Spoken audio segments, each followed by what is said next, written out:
Hello बच्चों, welcome to the class. आज की वीडियो में बात करने वाले हैं अपनी वैल्यूज के बारे में डिग्री के लिए। जैसे कि मैंने आप लोगों को लास्ट क्लास के अंदर बताया था कि अपन ने कैसे रेशियोज को याद किया था, कैसे अपन ने वैल्यूज को याद किया था, कैसे अपन ने ट्रिक्स को अपना करके जल्दी से जल्दी याद किया था। अगर आपको वो चीज देखनी है तो मैं आपको लिंक दे दूंगा डिस्क्रिप्शन में, आप वहां से जाकर के देख सकते हो। अभी फिलहाल अपन बात कर लेते हैं यहाँ पे वैल्यूज के बारे में। ठीक है, तो सबसे पहले वैल्यूज की बात करें। यहाँ पे टी रेशियो की यहाँ पर स्पेसिफिक जो हैपरस चर्चा थे, उन्होंने स्पेसिफिक वैल्यू दे रखी थी अपन को। ठीक है, जो स्पेसिफिक वैल्यू थी वो थी 0 डिग्री, 30 डिग्री, 45 डिग्री, 60 डिग्री और यहाँ पे 90 डिग्री। अब यहाँ पे समझने वाली बात, यहाँ पे sin थीटा की वैल्यू 0 डिग्री है तो यहाँ पे 0 होती है, बोलो हाँ या ना। ठीक है, 0 डिग्री उसके बाद होती है 1/2 स्क्वायर, 1/√2 स्क्वायर, √3/2 स्क्वायर क्या होती है, यहाँ पे 1 होती है। ये बात आपको समझनी पड़ेगी। ठीक है, अब वैसी cos थीटा का देखो, अगर आपको ये वाली वैल्यू याद है, अगर आपको प्रॉपर, वैसे तो ट्रिक्स बहुत सारी है, अगर आपको ट्रिक्स जाननी है तो मैं अलग से इसकी एक प्रॉपर वीडियो बना दूंगा। बट फिलहाल इसके लिए आप यहाँ पर देखो कि sin थीटा की वैल्यू 0 डिग्री, उसके बाद फिर 1/2, उसके बाद 1/√2, फिर √3/2, फिर यहाँ पे 1 है। अगर आप ध्यान से देखोगे, अगर ये मेरे यहां से इंक्रीजिंग फंक्शन क्या है तो यहां से क्या हो जाएगा मेरा डिग्री तो उल्टा आ देखो 1 √3/2, 1/√2, 1/2 और यहाँ पे 0 हो जाएगा। बोलो हाँ या ना। ये आपको थोड़ी सी याद करनी है और आपको पता है पूरी वैल्यू याद करने की जरूरत नहीं है, आपको सिर्फ ये और ये याद करनी है। और आप सभी को ये बात पता है, मैंने आपको डे 1 में बता दी थी ये वाली बात कि sin थीटा का उल्टा क्या होता है मेरे यहाँ पे, sin थीटा का उल्टा पता है हमें, cos थीटा होता है। और आपको मैंने बताया था cos थीटा का उल्टा 1/sec थीटा, और आपको cot थीटा का तो मैंने बता ही रखा था, या tan थीटा का मैंने आपको बता ही रखा था क्या होता है 1/cot थीटा। बहुत बढ़िया, ये बात तो मैंने आप लोगों को बता रखी थी और ये बात आप लोगों को समझ में भी आ गई थी, हाँ है ना। चलो ठीक है, अब समझ लेते हैं बात को। sin 0 1/2, अब इसको ही थोड़ी सी याद करेंगे, प्रैक्टिकल ट्रिक बता दो। ऐसे YouTube पे बहुत सारे आप लोगों को वीडियोस मिल जाएंगी, फिंगर वाली, ये वाली, वो वाली, बट मैं आपको प्रैक्टिकली समझाता हूं। अगर आप लोग ध्यान से समझोगे इस बात को, देखो अगर मैं बात करूं तो यहाँ पे मेरा ग्राफ है, ये मेरा y = sin x का ग्राफ है। ठीक है, y = sin x का, sin x कैसा मेरा फंक्शन है, sin x मेरा इंक्रीजिंग फंक्शन है। कैसा फंक्शन है मेरा, इंक्रीजिंग फंक्शन है। समझ में आ रहा है यार, इंक्रीजिंग फंक्शन है f of x, increasing function है मेरा। ठीक है, वैसे ही मेरा y = cos x, ये मेरा डिक्रीजिंग फंक्शन है। ठीक है, बोले इंक्रीजिंग डिक्रीजिंग नहीं आ रहा मुझे, मेरा इधर देखो, मेरा इधर देखो। अब साइन का मेरा जो ग्राफ है वो मेरा 0 से स्टार्ट होता है और ऐसे जाता है। ठीक है, लेकिन मेरा cos का ग्राफ इसका उल्टा होता है, cos का ग्राफ मेरा इसका उल्टा होता है, यहां से चालू होता है, यहां से ऐसे जाता है। बोले देखो देखो देखो देखो, ऊपर से चालू हो रहा है, यानी इसकी मैक्सिमम वैल्यू होती है +1 और मिनिमम वैल्यू होती है यहाँ पे -1। ठीक है, अगर आप लोग ध्यान समझोगे, देखो साइन कैसा फंक्शन है, इंक्रीजिंग फंक्शन है। कैसा फंक्शन है मेरा, इंक्रीजिंग फंक्शन है साइन फंक्शन। अगर देखो मैं कुछ भी, अब सीधी बात है, मैं सपोज मेरे पास एक गाड़ी है, अब मैं किसी एक इंक्लाइन प्लेन पे चला रहा हूं, अब मैं उसको रेस दूंगा तब तो वो आगे बढ़ेगी, और अगर मैं रेस नहीं दूंगा तो पीछे चली जाएगी। मैं रेस धीरे दूंगा, फिर जब पहाड़ी आती है फिर नीचे आते हैं, तो फिर अपन यही करते हैं ना। तो वैसे अपन को समझना पड़ेगा कि जैसे मैंने यहाँ पे वैल्यूज थी, पहले मैंने 0 से स्टार्ट करा, फिर 30 पे आया, फिर 45 पे आया, 60 पे, फिर 90 पे आया। 90 मेरा हाईएस्ट पीक पॉइंट है, यहाँ पे वैल्यू हो जाती है मेरी 1। क्या हो जाती है मेरी 1। और देखो अगर आप ध्यान से समझोगे, कहीं ना कहीं मेरे यहाँ पे 30 डिग्री लाई करेगा, कहीं ना कहीं मेरे यहाँ पे 45 डिग्री लाई करेगा, और कहीं ना कहीं मेरा यहाँ पे 60 डिग्री मेरा लाई करेगा। बोलो हाँ या ना। तो ये बात है बेटा आप लोगों की, आप लोगों को वैल्यूज अपने आप ही याद हो जाएंगी जैसे जैसे मैं कोशिश कराऊंगा। ठीक है, तो अभी आप थोड़ा और समझेंगे अपन बात को कि sin थीटा की वैल्यू 0 की वैल्यू 0 होती है, 30 की वैल्यू 1/2 होती है, एंड अगेन 45 की वैल्यू 1/√2 और 60 की वैल्यू √3/2, तो यहाँ पे sin 90 की वैल्यू होती है यहाँ पे 1 होती है।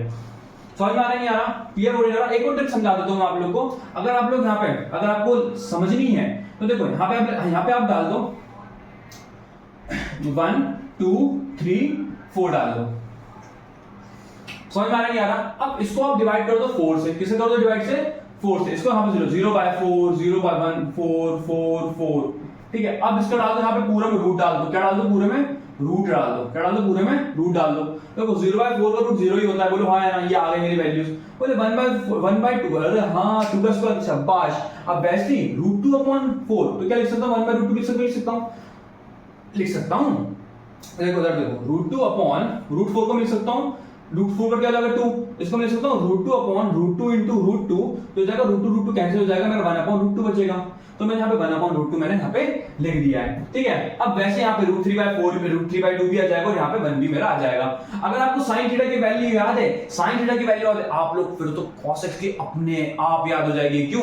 कुछ नहीं करना है। पहले क्या था, पहले अपन ऐसे जा रहे हैं, ठीक है, अपन ऐसे आ रहे हैं, लेकिन cos में क्या है, cos मेरा ऐसा फंक्शन है। कैसा फंक्शन है? ऐसा, यानी डिक्रीमेंट फंक्शन है, यानी डिक्रीजिंग फंक्शन है। कैसा फंक्शन है मेरा? डिक्रीजिंग फंक्शन है। sin एक मेरा इंक्रीजिंग फंक्शन है जिसकी मैक्सिमम वैल्यू 1 होती है और मिनिमम वैल्यू -1 होती है। वैसे यहाँ पे जो मैं आप लोग को बताया, अगर आपको sin थीटा की वैल्यू याद हो जाती है तो अपने आप ही cos थीटा की वैल्यू अपने आप ही याद हो जाएगी। और अल्टीमेटली आगे जैसे जैसे अपन क्वेश्चंस करेंगे मैं आपको 360 तक सारी वैल्यू याद करा दूंगा। आपको पता भी नहीं चलेगा कब आपको सारी वैल्यूज याद भी हो जाएगी। tan थीटा का आप समझेंगे थोड़ा सा। tan थीटा में कुछ नहीं है, बस 1/√3 30 पे आएगा और √3 आएगा 60 पे, एंड यहाँ पे 45 की वैल्यू हो जाएगी 1। जैसे जैसे अपन क्वेश्चंस करेंगे अपन सारी चीजें समझ में आती चलेगी, तो अपन क्वेश्चन स्टार्ट करते हैं और अपनी चीजों को सारी चीजें अवेल करते हैं। लेकिन उससे पहले जब आप क्वेश्चंस को ट्राई करोगे तो इसको चार्ट को बाजू में आपको रखना है। समझ में आ रहा है नहीं आ रहा? क्लियर हो रहा है? जब तक आप रखोगे नहीं बेटा तब तक आपको समझ में नहीं आएगा, और जितने ज्यादा क्वेश्चंस लगाओगे उतने ही ज्यादा आप लोगों को एफिशिएंटली आंसर भी आ रहे होंगे। बट ये जो मैं आपको थोड़ी सी ट्रिक बताई है ये आप लोग कर लेना, बाकी मैं और भी सारी ट्रिक्स मैं आप लोग को अलग से वीडियो बना करके मैं आपको डाल दूंगा, और आप लोग को स्पेसिफिक अलग वीडियो बनाऊंगा मैं चार्ट की, ताकि आप आसानी से इसको क्लियर कर सको। समझ में आ रहा नहीं आ रहा? क्लियर हो रहा है? अब यहाँ पे क्वेश्चंस को ट्राई करते हैं। चलो फटाफट से इसको स्क्रीनशॉट ले लो फटाफट से। चलो अभी तक आप लोगों ने देख लिया होगा, अपन थोड़ा सा अपन क्वेश्चंस को ट्राई करते हैं, क्योंकि अपना ये चार्ट तो अपने आप ही याद हो जाएगा जैसे जैसे अपन सारी चीजें करेंगे समझेंगे। उससे पहले मैं आपको थोड़ा सा फंक्शंस के बारे में और बता देता हूं आप लोग को, कि आपको साइन का फंक्शन कॉस का फंक्शन क्या होता है, इसको कैसे आपकी हेल्प मिलेगी, थोड़ा सा अपन उसके बारे में बात करें। जैसे मैंने अभी आपको यहाँ पे समझाया था थोड़ा सा। इधर देखो, y इक्वल टू, जैसे मैंने बोला sin x, y equal to मैंने बोला यहाँ पे sin x, y कैसा फंक्शन है, y कैसा फंक्शन है sin x का, ठीक है। y equal to f of x, मेरा फंक्शन है sin x का, क्या है, कैसा फंक्शन है मेरा यहाँ पे sin x का, मेरे पास यहाँ पे फंक्शन है, ठीक है।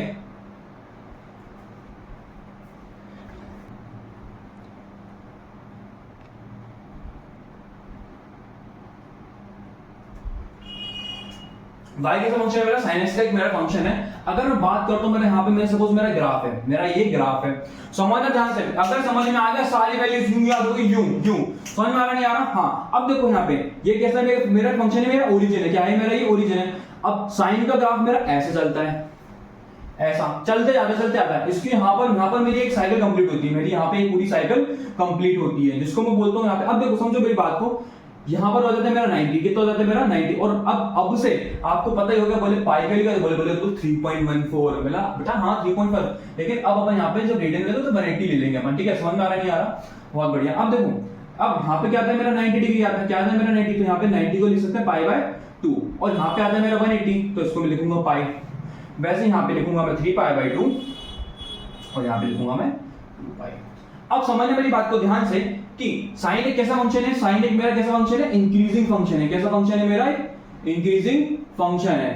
समझ में आ रहा नहीं आ रहा? साइन एक कैसा फंक्शन है मेरा? इंक्रीजिंग फंक्शन है। अब देखो साइन धीरे धीरे ऊपर जा रहा है, देखो हल्लू, देखो धीरे धीरे, देखो इधर देखो, तो देखो हाँ, अब धीरे धीरे मेरा ऊपर जा रहा है, यानी मेरा एक कोई ना कोई पीक पॉइंट आएगा जहां पर मैं रुक जाऊंगा, उसके बाद मेरी डिक्रीजिंग चालू हो जाएगी। समझ में आ रहा है? यानी साइन मेरा पहले इंक्रीजिंग करेगा, उसके बाद मेरा डिक्रीजिंग करेगा, यानी पहले उठेगा फिर नीचे जाएगा, फिर उठेगा, ऐसा चलता है मेरी वैल्यू। समझ में आ रहा है? और ऊपर वाले क्वाड्रेंट को हमेशा अपन पॉजिटिव लेते हैं और नीचे वाले को हमेशा अपन नेगेटिव लेते हैं, ठीक है। फिलहाल तो आप ये समझो, अब मैंने जो आपको बताया, अब कहीं ना कहीं मेरा यहाँ पे लाई कर रहा होगा, मेरे यहाँ पे 30 डिग्री, कहीं ना कहीं मेरे यहाँ पे लाई कर रहा होगा 45 डिग्री, हाँ या ना, और कहीं ना कहीं मेरे यहाँ पे लाई कर रहा होगा मेरे यहाँ पे 60 डिग्री, बोलो हाँ या ना, हाँ या ना। अब सीधी बात है, sin 60 की वैल्यू क्या थी मेरी, sin 30 की वैल्यू क्या थी मेरी, 1/2, बहुत बढ़िया, 1/2 ने हाफ, 1 का हाफ, 1 क्या था मेरा, ये 1 था मेरा, 1, ये 90 डिग्री 1 है। साइन की मैक्सिमम वैल्यू होती है 1 और मिनिमम वैल्यू कितनी होती है यहाँ पे -1 होती है, तो ये मैक्सिमम वैल्यू मेरी 1 होगी, बोलो हाँ या ना। अब समझो मेरी बात को, जैसे मेरे इंक्रीमेंट हो रहा है धीरे धीरे, मेरा बढ़ रहा है, पहले 1/2 आएगा, फिर 1/√2 आएगा, फिर √3/2 आएगा, बोलो हाँ या ना, अरे बोलो हाँ या ना। अब √3/2 आएगा, ठीक है, अब उसको क्या बचा मेरा 1 आ जाएगा, क्यों? क्योंकि वो हाईएस्ट पीक पॉइंट पे आ गया, उसके बाद मेरा डिक्रीमेंट की तरफ चला जाएगा। y equal to cos x का ग्राफ मेरा कैसा बन जाएगा, मेरा यहाँ पे डिक्रीजिंग फंक्शन इक्वेशन बन जाएगा। वैसे तो आपके सिलेबस में है नहीं, बट मैंने आपको बता दिया। अब अपन क्वेश्चंस को ट्राई करेंगे, क्वेश्चन को जितने ज्यादा क्वेश्चंस को अपन ट्राई करेंगे उतना ज्यादा अपने लिए बेनिफिट भी रहेगा ही रहेगा। तो आइए अपन क्वेश्चंस करते हैं, लेट्स सी, करेंगे उतना ज्यादा अपने लिए बेनिफिट भी रहेगा ही रहेगा। तो आइए अपन क्वेश्चंस करते हैं, लेट्स सी।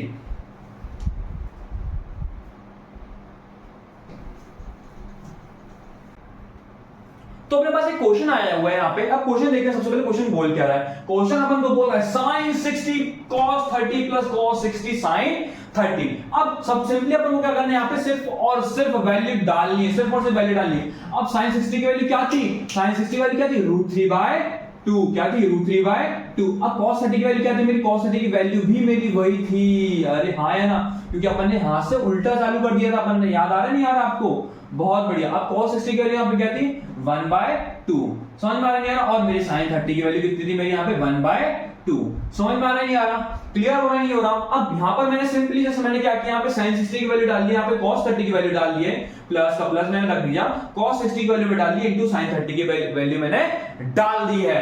अब देखो यहाँ पे फटाफट से √3 इंटू √3 क्या होता है मेरा, क्या होता है √3 इंटू √3, 3 होता है। 2 2 4 हो जाएगा, बोलो हाँ या ना। अब प्लस 1/2 इंटू 2 कितना हो जाएगा मेरे यहाँ पे, 4 हो जाएगा। तो 3 प्लस 1/4, तो मेरा आंसर कितना आएगा, 4/4। तो अल्टीमेटली मेरा आंसर कितना आ रहा है, बोले ये तो आ गया, बोले ये तो आ गया, मेरा आंसर 1 आ गया। चलो ये वाला क्वेश्चन मैंने किया, मैं आपको 2 मिनट का टाइम देता हूं, फटाफट से इसको सॉल्व करो। चलो हो गया। अब देखो पॉज करके, बेटा पॉज करके आप लोग को सॉल्व करना है। जब तक आप सॉल्व नहीं करोगे बेटा आपसे नहीं बनने वाले क्वेश्चन, ही मैं आपको गारंटी दे रहा हूं। खुद से ट्राई करना चाहिए जितना क्वेश्चन हो सके, उसके बाद अगर नहीं बन रहा है फिर आप यहाँ पर आकर देखो, तो कोई दिक्कत नहीं, लेकिन पॉज करना आपको जरूरी है। बिना पॉज करे आपको चीजें नहीं पाएंगी। अब देखो यहाँ पे sin 60 की वैल्यू है। आप sin 60 की वैल्यू अभी मैंने थोड़ी देर पहले आई थी, sin 60 की वैल्यू क्या थी यहाँ पे, बोले याद आ गया, √3/2। अब cos 45 क्या थी, cos 45 1/√2। हाँ वही 1/√2 प्लस। अब cos 60 की वैल्यू क्या थी यहाँ पे, cos 60 की वैल्यू क्या थी यहाँ पे, बोले शाबाश बहुत बढ़िया। कितनी थी मेरी cos 60 की वैल्यू, 1/2। अब यहाँ पे क्या हो जाएगा, 1/√2, क्योंकि sin 45 की वैल्यू तो मेरी 1/√2 ही होती है। बोलो हाँ है ना, बहुत बढ़िया। अब यहाँ पे √3 इंटू 1 तो जाएगा √3। अब यहाँ पे 2 इंटू √2 तो क्या जाएगा 2√2 प्लस 1/2√2। बोलो हाँ है ना, बोलो हाँ है ना। अब मेरा यहाँ पे डिनोमिनेटर दोनों का सेम है, तो यहाँ पे सिंपली मैं यहाँ पे लिख लूंगा 2√2। बोलो हाँ है ना। अब मुझे क्रॉस मल्टीप्लिकेशन करने की जरूरत नहीं, क्योंकि अगर मेरा डिनोमिनेटर मेरा सेम होता है सिंपली मैं ऐसे लिख सकता हूँ। अब मैं क्या करूंगा, √3 प्लस 1 कर दूंगा। यही मेरा आंसर है बेटा, यही मेरा आंसर है। समझ में आ रहा नहीं आ रहा, क्लियर हो रहा नहीं हो रहा। अब मैं आपको ऐसे और क्वेश्चंस कराता हूं, जब तक स्क्रीनशॉट ले लो फटाफट से, स्क्रीनशॉट ले लो फटाफट से। तो मेरे पास यहाँ पर एक क्वेश्चन आया हुआ है, cosec 30 प्लस cot 45 डिग्री। अब यहाँ पे सबसे पहले बात कर लेते हैं cosec 30 की वैल्यू क्या होती है। अब cosec किसका उल्टा होता है, यहाँ पे cosec किसका उल्टा होता है, बोले sin का उल्टा होता है भैया। क्या होता है, किसका उल्टा है, sin का। तो sin 30 की वैल्यू कितनी, 1/2। तो यहाँ पे cosec 30 की वैल्यू हो जाएगी 2 हो जाएगी। 1/2 का उल्टा क्या होता है, 2 होता है। तो यहाँ पे मैं 2 लिख दूंगा, सिंपली मैं 2 लिख दूंगा। अब प्लस cot 45 किसका उल्टा होता है, यहाँ पे किसका उल्टा होता है, किसका उल्टा होता है, हाँ tan 45 का उल्टा होता है। तो tan 45 की वैल्यू भी 1 होती है, तो cot 45 की वैल्यू भी कितनी हो जाएगी, यहाँ पे 1 हो जाएगी। अरे तो बहुत इजी था, बहुत इजी था। अब यार क्वेश्चन फटाफट से देखो, यहाँ पे ट्राई करो, 2 सेकंड का टाइम दे रहा हूं मैं। चलो हो गया, पॉज कर लो, कर लिया, चलो आगे बढ़ते हैं। अब देखो यहाँ पे tan 30 की वैल्यू, tan 30 की वैल्यू क्या होती है, यहाँ पे 1/√3 इनटू sec 45 की वैल्यू।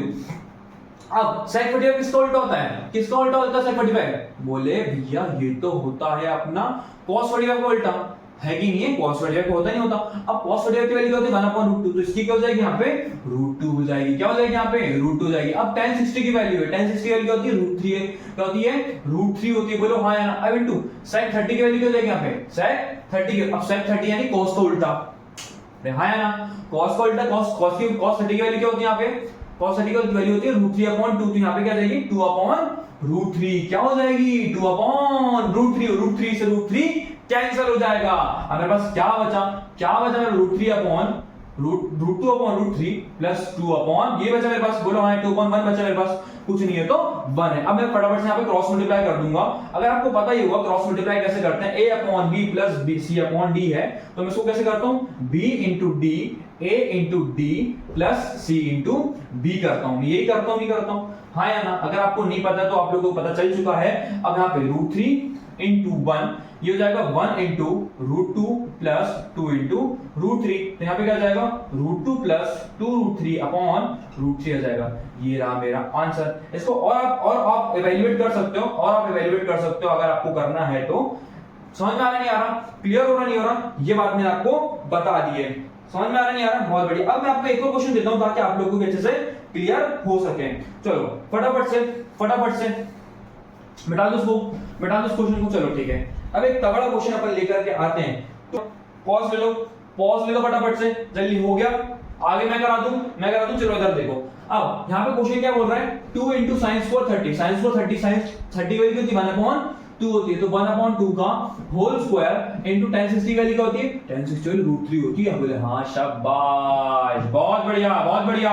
अब cos 60 की वैल्यू क्या होती है, यहाँ पे cos 60 की वैल्यू 1/2 होती है, तो 1/2 का होल स्क्वायर इनटू sec 30 की वैल्यू क्या होती है, sec 30 किसका उल्टा होता है, sec 30 किसका, cos 30 का, cos 30 की वैल्यू होती है √3/2, इसकी वजह की √2/√3 हो जाएगी। बहुत बढ़िया। अब यहाँ पे 2/√3 का होल स्क्वायर, अब यहाँ पे क्या हो जाएगा 2 into 1/4 into √3 minus 3 into 1/4 into 4/3 हो जाएगा। बोलो हाँ या ना, अब मैं इसको फटाफट से काट दूंगा। क्या बचा, मैंने यहाँ पे 3 से 3 को कैंसिल कर दिया, मैंने 4 को 4 से कैंसिल कर दिया, मेरे यहाँ पे क्या बचा, यहाँ पे √3/2 माइनस 1 बच रहा है। बोलो हाँ या ना। अब मैं क्या कर दूंगा, यहाँ पे क्रॉस मल्टीप्लाई कर दूंगा। क्या कर दूंगा मैं यहाँ पे, क्रॉस मल्टीप्लाई यहाँ पे कर दूंगा। बोलो हाँ या ना। अब यहाँ पे क्या हो जाएगा, मेरा एलसीएम ले लिया 2 ले लिया, क्या लिया 2 एलसीएम ले लिया -2 बचा, तो ये रहा मेरा आंसर बेटा। कॉपी कर लो फटाफट से जल्दी से। यहां तक तो ये बेसिक क्वेश्चंस हो गए थे, अब बस थोड़े एडवांस क्वेश्चंस करेंगे ताकि आपको भी मजा आएगा। तो फिर मिलते हैं अपन नेक्स्ट वीडियो के साथ। Till then keep learning, keep bye.